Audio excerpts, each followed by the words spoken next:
An awareness camp cum field day and input distribution program was held today at KVK Agriculture Science Centre in YAJ West Jaintia Hills.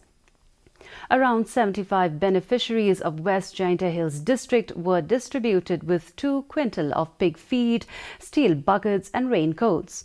The nodal officer, who is also the principal scientist, NRCP, Dr. Pranab J. Das, informed that the objective of this program is to develop capacity building and to provide technical training to the farmers.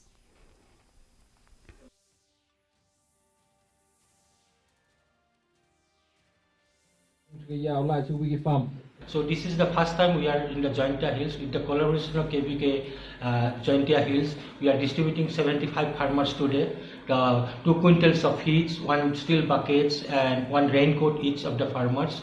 So this will be the continued process. After this, we will see how improvement has been done, whether farmers double income, Prime Minister call has been actually happened in the field level. So we 3 scientists coming from the NRC on pig, National Research Center on pig, and this process will be continued, and we will come again for their training, and we will call them for the training in our institute, so that the farmers will be benefited most, and they have a commercial pig farming or sustainable, economical sustainable pig farming. To achieve the goals set by the government